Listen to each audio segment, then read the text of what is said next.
Good morning, my dear brothers and sisters.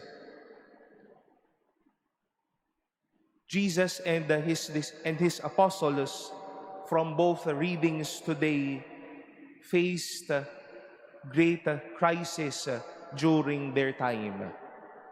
Crisis that maybe, shall we say, is equal to what's happening around us now, but another form of crisis during their time. Today we've heard how the apostles were in a way flogged by these men, by the officials, though Gamaliel gave them a warning that you should not oppose these men. Hindi nyo dapat tinitigilan ang mga taong ito dahil baka sarili nyo lang din ang kalabanin ninyo sa mga oras na ito. Jesus and his disciples went off to the mountain, to this deserted place, and people of great number followed them. And the crisis came, ano ang maipapakain natin sa mga taong ito? Sweldo, sabi nga ng isang apostol, ay hindi magkakasya sa mga taong ito.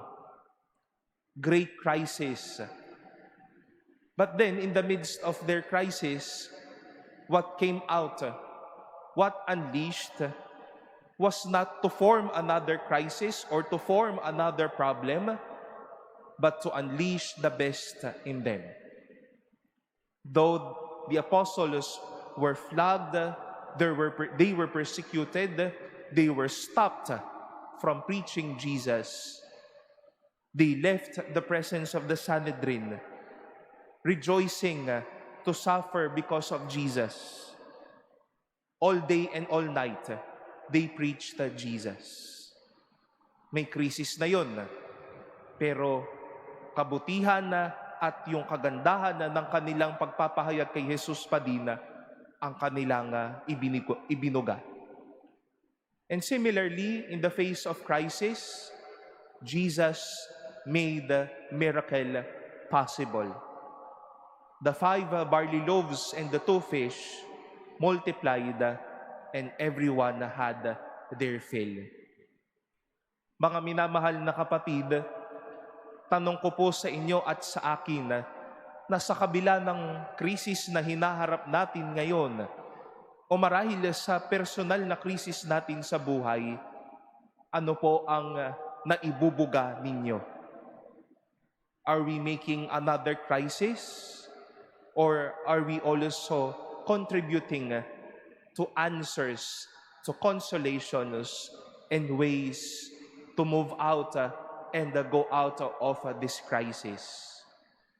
Because we can learn from today's readings that no crisis can stop unleashing the best in us. Marahil sa mga panahong ito na naghihirap ang madaming tao, our shared experience of generosity and mercy can be a way for them to at least unburden them from the daily increase of everything today. Marahil sa krisis ng pagkakaibigan, sa krisis ng koneksyon o relasyon, we can be there to at least unleash peacefulness, calmness, and gentleness in our hearts. Hindi tayo pinipigilan o mapipigilan ng krisis.